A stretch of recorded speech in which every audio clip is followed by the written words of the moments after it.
ang pagpapala na nagbubuhat ng alangin ay sumainyo ngayon at magpakailan.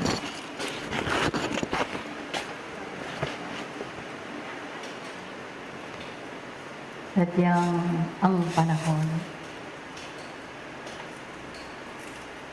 ay nagdudumali. At kayo namang lalakbay panahon, nasa maliit ninyong kayahay, makatupad ng inyong mga tungkulin.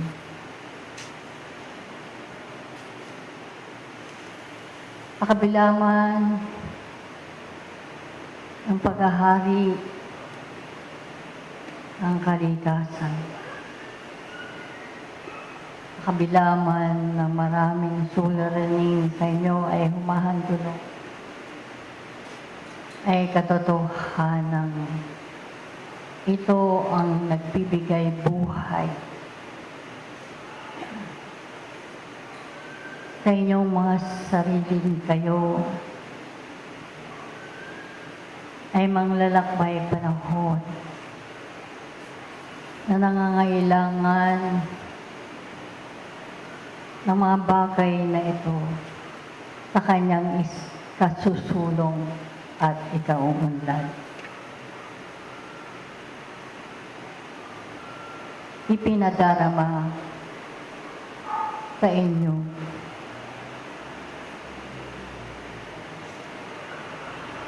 ang mga bagay na sadyang pangangailangan na isang kaluluwang naglalakbay sa patagan ng lupa upang pagtibayin ng kanyang sarili at bigay ng panahon sa mga aralin ng buhay sa kanyang ikatututo at ikasasagana ng kanyang buhay at pakikipagsapalaran sa patagan ng lupa. Kayo na dumaraing pa sa maraming bagay na sa inyo ay humahandulo. Nang dahil sa mga kirot ng laman, sa mga suliranin sa inyo ay nakapagbibigay ng pagkabigo at kalungkutan. Ay higit ninyong pag-aralan ang inyong mga tibukin. Pag-aralan ninyo ang mga nananalaytay sa inyong mga kaisipan kung saan kayo ay tinutungo ng mga bagay na ito. At kung inyong naunawaan na tinatanggap ng buo sa inyong sarili,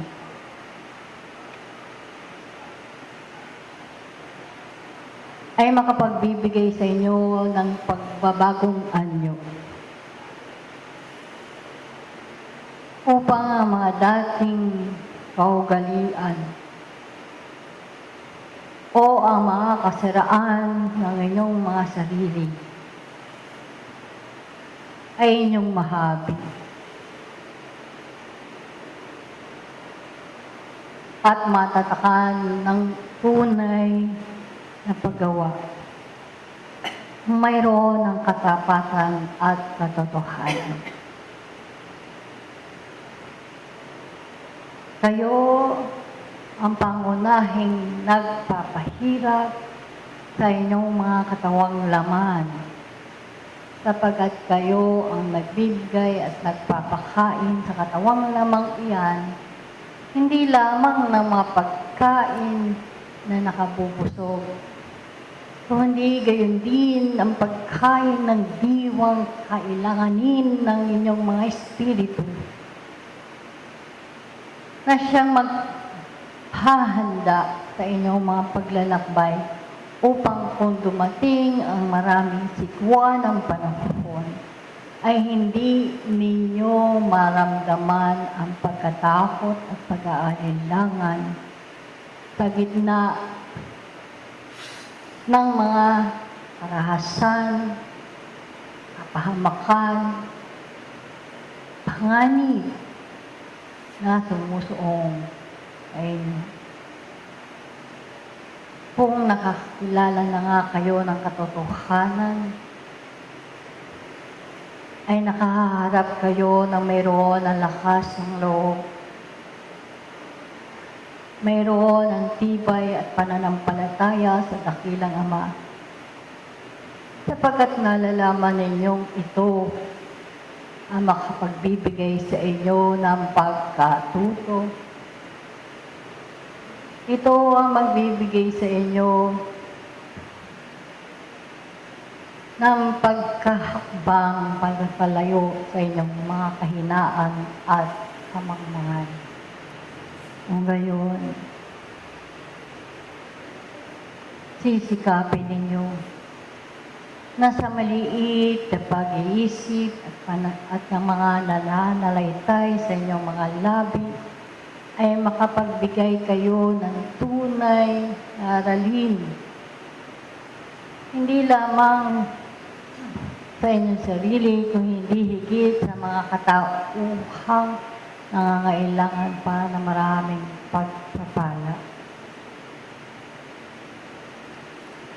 Marami ng panahon ng sayang.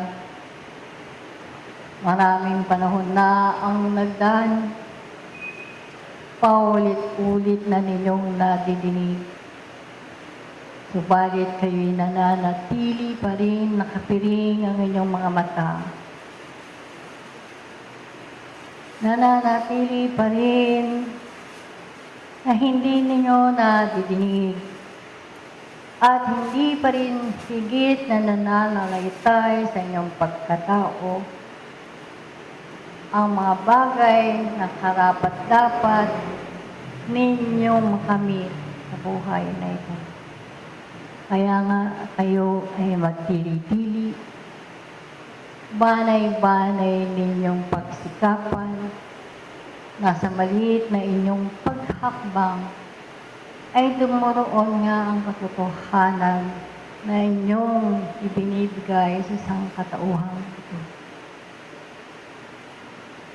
O kaya nga, kayo'y nananatili pa rin sa pagkabilanggo sa inyong katawang laman, nananatili pa rin sa inyo ang kasakitan, nararamdaman pa rin ninyo ang maraming kirot ng laman, ang kagulumihanan ng inyong kaisipan, kung paano'y hindi ninyo masimulan sa inyong sarili ang tunay na pagkakawang gawa sa inyong katauhan.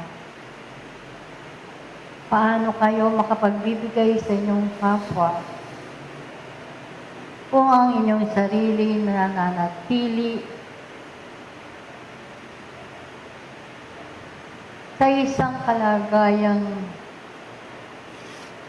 magulo ang kaisipan, nagsasaling bayan sa inyong kaisipan ng maraming mga bagay, ano ang inyong uunahin sa buhay naman na ito.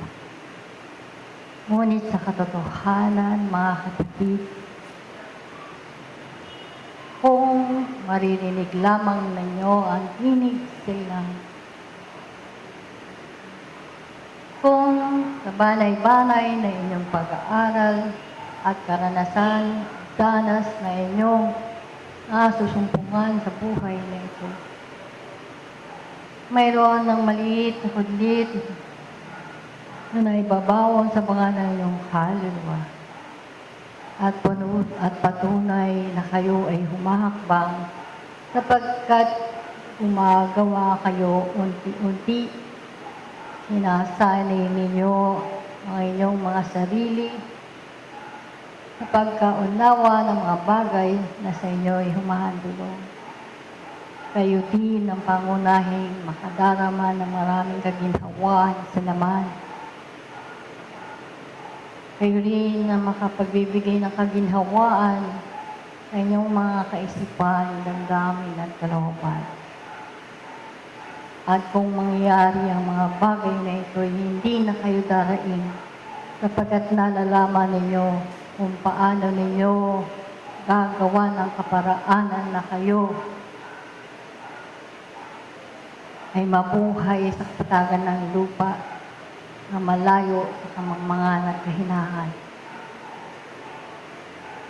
Damhin ninyo mga kapatid, ang araw-araw ng inyong pagkabuhay, kung paanong paulit-ulit lamang ang inyong ginagawa, na sana'y maging makabuluhan ang inyong mga paggawa. Iniaalay ninyo ang inyong sarili sa angka na inyong kinabibilangan at sa maraming kahandaan at paggawa sa loob ng inyong mga tahanan ay maihandog ninyo ang inyong sarili at makapag-ambil kayo ng kapayapaan at pag-asa. Sa kabila nito'y alam ninyo na mga gawain sa loob ng isang tahanan ay paulit-ulit ninyong isinasagawa sa inyong mga tanggapan, sa labas man ng inyong mga tahanan. Subalit kung ang isang katauhay, dala-dala niya kababaang loob,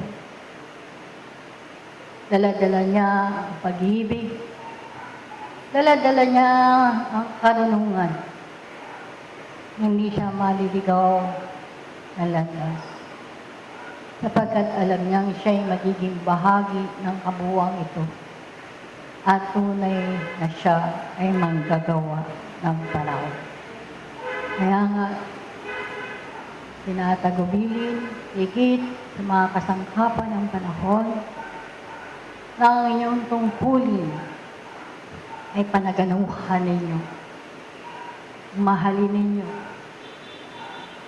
tangkilikin ninyo, sapagkat kayo manggagawa ng panahon at makapag-aalay kayo ng inyong mga lakas, hindi lamang sa inyong sarili, kundi higit sa mga katauhang umoroon pa sa kapighatian at tiisin na hindi pa nakakakilala ng tunay na rali ng buhay na ito. Kayo na nagdadala pa rin ng mga kasakitan, damahin ninyo sa inyong sarili. Kung ang karamdaman na inyong daladala ay nakapanghihina sa inyong kaisipan, ay tunay kayong mag-aral at sinupin ninyo ang inyong sarili upang higit na maging bukas ang inyong pananaw sa mga bagay na makapagbibigay sa inyo ng kabuluhan at kaginhawaan sa lahat ng panahon. Ito ang maliit kong alay sa mapalad na umagang ito at magpapatuloy tayo sa ito.